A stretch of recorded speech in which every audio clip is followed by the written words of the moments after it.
In questo video parlo della forma impersonale dei verbi riflessivi.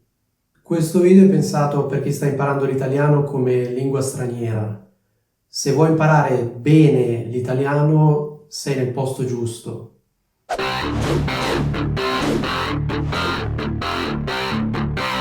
Ciao a tutti, io sono Luca e in questo fantastico video volevo parlare della forma impersonale dei verbi riflessivi. Questo video è una risposta a una richiesta che mi era stata fatta qualche tempo fa da uno degli iscritti al canale che per l'appunto mi aveva chiesto se potessi spiegare bene la combinazione ci, si più verbo, per esempio ci si veste, ci si alza, ci si sposa, eccetera, eccetera. Questa persona aveva notato giustamente che questa combinazione di pronomi è piuttosto contorta, perché c'è ci, poi c'è si e poi c'è il verbo. La cosa strana, per l'appunto, è la presenza di due particelle pronominali, una dietro l'altra. Allora, il fatto è che questa è la forma impersonale dei verbi riflessivi. Cerchiamo di capire innanzitutto cosa si intende per forma impersonale. Impersonale fondamentalmente vuol dire che non viene precisato il soggetto che compie una determinata azione. In italiano ci sono alcuni verbi che sono proprio impersonali di per sé, come per esempio piovere, nevicare. Ecco, questi verbi non hanno un soggetto, infatti noi diciamo semplicemente piove oppure nevica. Poi ci sono altri verbi che possono avere una forma impersonale. Di solito questa viene ottenuta con la particella pronominale si. Si prende il verbo alla terza persona singolare e si aggiunge si. Quindi sicuramente voi conoscete espressioni come si dice che, oppure si pensa che, oppure si ritiene che e così via. Qual è la particolarità di un'espressione come si dice che? La particolarità è che non viene precisato il soggetto, cioè non viene specificato chi dice questa cosa. Per esempio, se io dico si dice che dimagrire è difficile, oppure la variante col congiuntivo si dice che dimagrire sia difficile.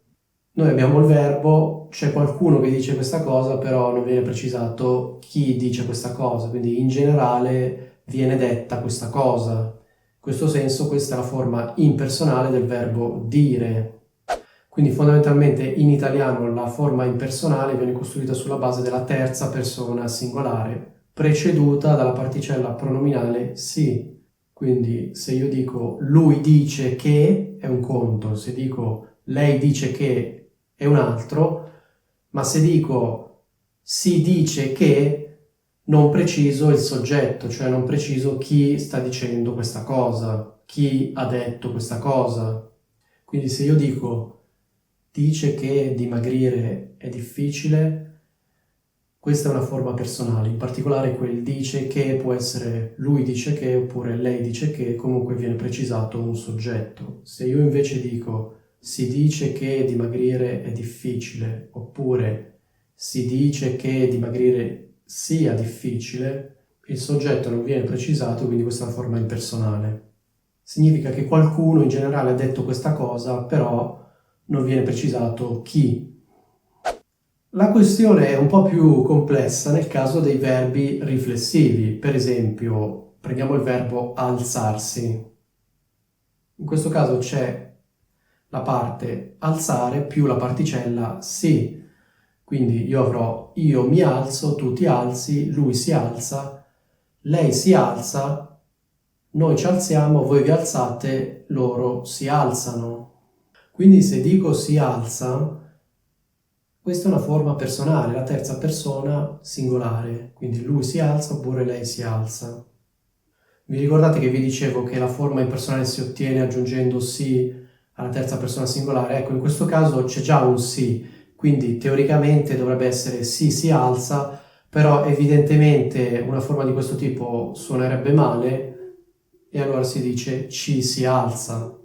Cosa vuol dire ci si alza? Vuol dire in generale le persone si alzano, non viene precisato il soggetto. Una frase d'esempio potrebbe essere In Italia di solito ci si alza intorno alle 7 del mattino. Cosa significa? Che in Italia di solito le persone, quindi in generale, non viene precisato il soggetto, le persone in generale si alzano alle 7 del mattino.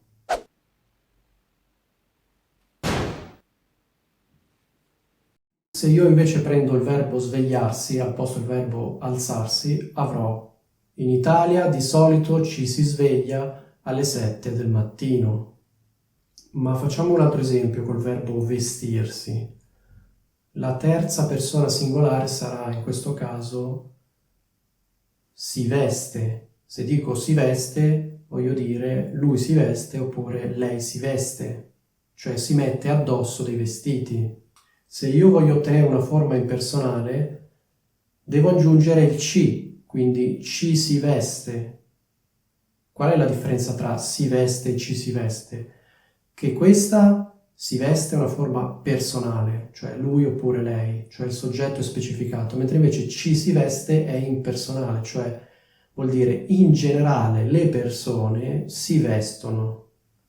Quindi la frase in Italia ci si veste bene vuol dire in Italia le persone si vestono bene. Ma prendiamo per esempio il verbo rilassarsi, di nuovo un verbo riflessivo. Terza persona singolare sarà si rilassa. Se dico si rilassa, specifico il soggetto, quindi lui o lei si rilassa. Se voglio la forma impersonale dovrò dire ci si rilassa. Cosa vuol dire ci si rilassa? Vuol dire le persone in generale si rilassano. Un esempio potrebbe essere al parco ci si rilassa, che significa che al parco le persone si rilassano. Oppure, oppure, passeggiando ci si rilassa. Cosa significa questa frase? Significa che quando passeggiano, mentre passeggiano, le persone si rilassano. Le persone in generale. Non precisiamo il soggetto, diciamo che in generale le persone si rilassano. Potremmo fare un altro esempio col verbo sposarsi. Allora io ho la forma si sposa, che è una forma personale, lui si sposa oppure lei si sposa, e poi la forma impersonale ci si sposa. Che cosa vuol dire? Vuol dire le persone si sposano. Un esempio potrebbe essere: in Italia in media ci si sposa intorno ai 35 anni. Cosa significa questa frase? Questa frase significa in Italia in media le persone si sposano intorno ai 35 anni. Ma facciamo un esempio col verbo divertirsi. Allora, di nuovo, terza persona singolare si diverte. Lui o lei si diverte. Forma impersonale sarà ci si diverte.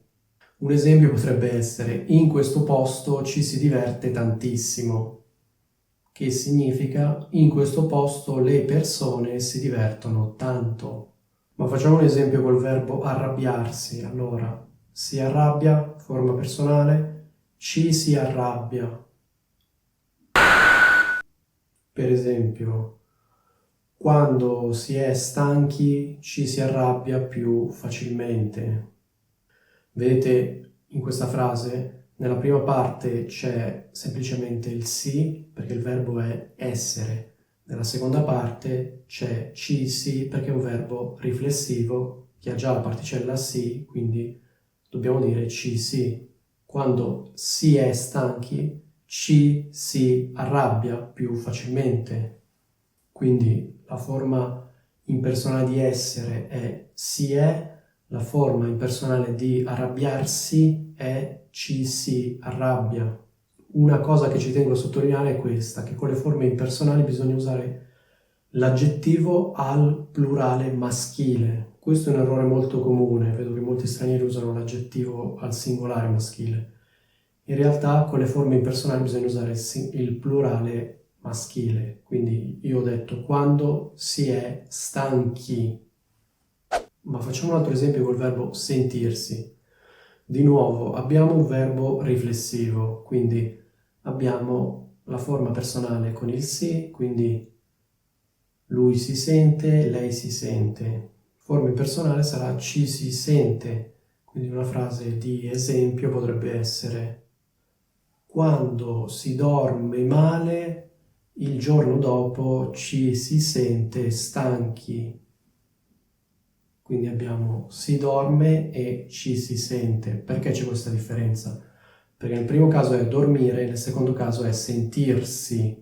Di nuovo, con le forme impersonali usiamo l'aggettivo plurale, quindi stanchi e non stanco. Ecco, spero che sia tutto chiaro. Detto ciò, non mi resta che salutarvi e che la forza dell'italiano avanzato sia con voi.